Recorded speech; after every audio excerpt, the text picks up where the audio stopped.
Welcome back, everybody. Thank you for joining me. I am excited to share with you a little bit of my conversation with photographer Sarah Stellino. I'm a big fan of her work, and I'm always excited to see as she continues to update her current project, and I wanted to hear just a little bit more from her on this project, her perspective, and sort of where photography is in her life. So she was kind enough to hop on a Zoom call with me for this video, so I'm excited for you guys to hear this one. Big shout out to Squarespace for sponsoring this video. We'll talk about them in just a little bit, but let's get to this conversation. I feel like I have a pretty typical, in some ways, story in that I was introduced to film photography in particular through a high school film introduction class. I kind of got roped into it, and once I was there, I realized it was a lot of fun being in the dark room, and so I had a lot of fun with that. Once I finished the class, I kind of didn't do a lot with photography for maybe 7 years. I was also really young, so I didn't really have anything I was exploring necessarily. But my grandma was trying to get rid of her dad's old 35 millimeter camera. So I was like, hello, I want it. So that kind of started me playing around with film again. I was maybe in my mid 20s. I'm 30 now. So, but around that same time that she gave me that camera, I was hopelessly in love with my now wife. And so I was just thinking about taking her portrait because I thought she was beautiful. And so I kind of got sucked down the Reddit rabbit hole of portraits, medium format, and just kind of obsessed with different cameras or what should I try next. And pretty much along the way until I started large format, I felt like once I had tried large format, I kind of found something that suited me and my style of working slowly, methodically. I felt like it fit me really well. So now that I've found that, I feel like I've started to explore a lot more rather than just having fun with cameras. So I feel like it maybe took me a good 6 months until I took the portrait of my mom with her plane. That's when I was like, oh, wow, this really could work and fit. And I feel like I made something that I'm really proud of and I feels special. So I had my Rolleiflex medium format as well as my 4x5 when I was there. And she was working on doing the annual maintenance on the plane with her dad. So they both kind of share their plane. And when you're doing the annual maintenance, you're essentially taking the whole plane apart and checking everything for safety. I was there kind of rushing around trying to document as they're doing this. And it's interesting looking back at all of the photos I took that day. I can almost feel in the photos that I'm rushing around and trying to Really? make a photo. Yeah, of them being busy doing things. Yeah. And it was my last sheet of film, and her dad had kind of walked away, and she was finishing up. And I had one more sheet, and I was thinking to myself, I've taken all of these photos of them actually working on it, but I really want to have one of her looking at the camera. Right. And so I kind of pulled a stool over and just had her sit down and look at me. And there was something about the way that her eyes connected with the camera. Sometimes that's just a matter of luck, whether you kind of catch that moment or not.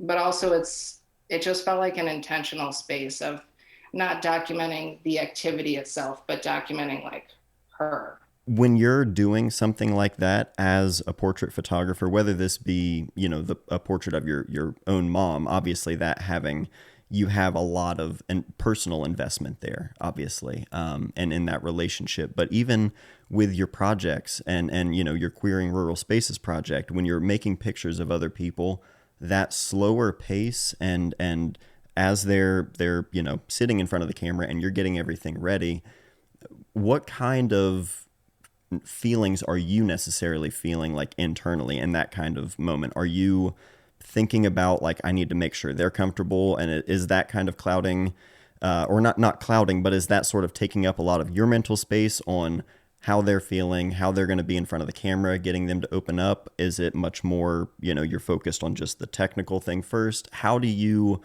kind of play in that sort of process that's so slow? And with a portrait and someone sitting for that, it has to be a very collaborative and shared time. Like you said, it's an intentional kind of thing. It's not just documenting and things are moving.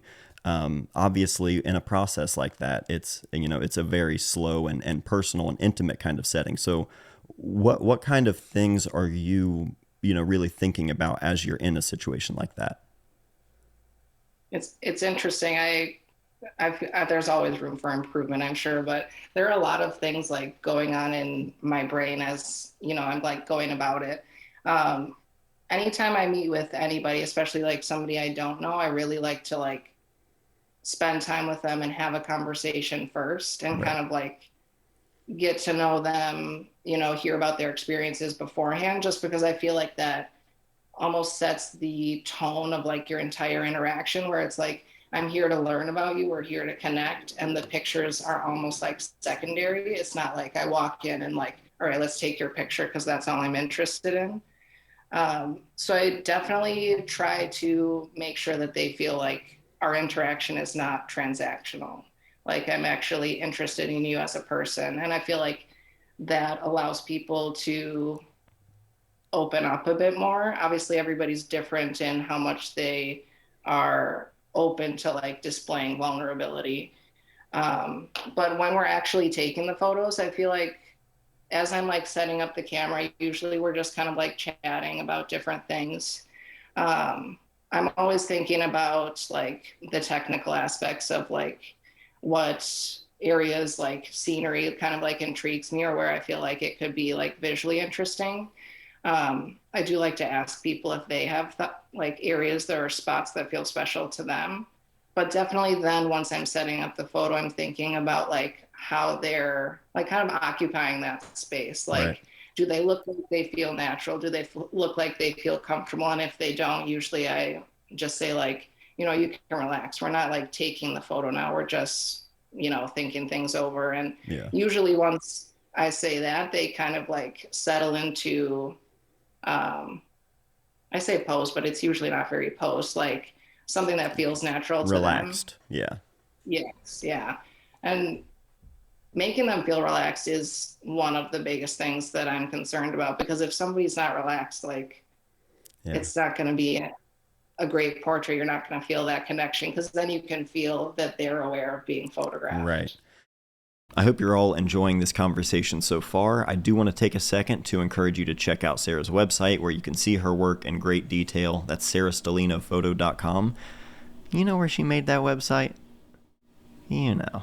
In all seriousness, Sarah did share with me that she built her site using Squarespace using my code when she signed up. So thank you, Sarah, and thank you, Squarespace, for sponsoring this video, making it incredibly easy for photographers like us making it ourselves. No matter what your style or needs are, everything is there built right into Squarespace's service, and it doesn't have to be complicated or complex. No matter what your skill level is with this kind of thing, anybody can customize things with Squarespace. It's going to look great on mobile, it's going to look great on a tablet, on a computer. No matter what the device is, it's automatically going to be updated and scaled properly. Showing off your portfolio, newsletters, blogs, online stores, everything you need is built right into Squarespace's service, and if you ever need help with any of that, they have 24/7 award-winning customer service. I've said it a million times, but I launched mattdayphoto.com with Squarespace, and I built it with Squarespace years before they ever sponsored the channel because it really is just a no-brainer. If you want to try it out for yourself, you can do that entirely free at squarespace.com, but when you're ready to launch, go to squarespace.com/mattday. That'll get you 10% off your first purchase of a website or domain. Thank you again to Squarespace for all of your support here on the channel, and now back to my conversation with Sarah Stellino. You brought it up, and I want to kind of go down that route and talk about it anyway, just because it's such a big part of my life, but just my family and documenting family and my wife, just based on everything you've shared, both, your words and your pictures, obviously. It seems like your wife is very, a part of it and is there and, supports what you're doing and understands what you're doing. What's that like in terms of, your wife and having that support and obviously being able to put that in front of the camera and making work about the two of you and starting your own family? Yeah, it's interesting. I feel like because kind of like started back in photography at the beginning of our relationship, it's always kind of been there. Yeah. And like I've always been wanting to document it because like in a way I feel like I'm living my dreams because she's like everything I could have ever hoped for. And in some ways that feels like surreal. So I'm almost like documenting it to like prove it to myself that like this is awesome. Like look at your life, which is very cheesy, but she really does support like in so many ways. And I feel like I always try to have conversations with her and that like I never want it to feel like I'm more invested in documenting what's happening than I am with like having those authentic connections. So I feel like I do have to check in with her and be like, you know, I want to take portraits of this, but I also don't want it to take from this like really important moment. Like what feels comfortable to you?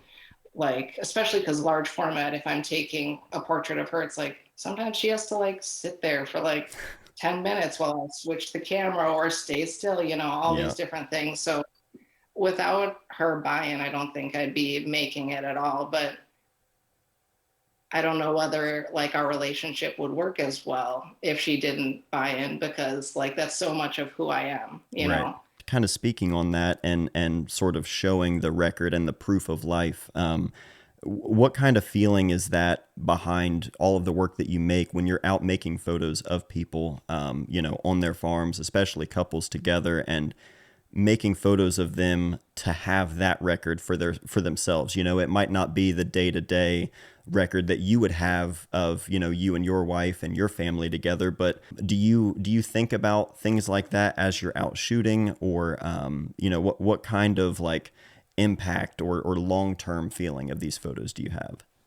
Even when, you know, like I send people prints of the photos that I take, and it's like, I don't care if you shove them in a box. I don't care if you never see them, but they're going to be there in 30 years for like whether you're going to find it, whether your kids or family members are going to find it. And I mean, growing up, even still, that is like my favorite thing to do is to look at old photographs. And if you never make them and if you never print them, like there's just no record of you in your life. And so like that is like the ultimate thing, even if like Queering Rural Spaces wasn't a book or wasn't in a gallery, like just making portraits of and like for people to have later is like the biggest thing, and everything else is like the icing on the cake. Because I mean that's what I'm passionate about in my life, and it's like really fun to do that for other people too, and to like meet really cool people in the process also. That starting from a place where you are, you're making work that's already meaningful and important to you and something you're passionate about. Like you said, it's already existing. You're doing this thing because it's what fuels you. It's very good advice for photographers to use that as sort of a way to find a project, to find something that, whether this, becomes anything or not, or gets any recognition or not, as long as it's serving the purpose for you, I think that's, yeah, mission accomplished, basically. Yeah.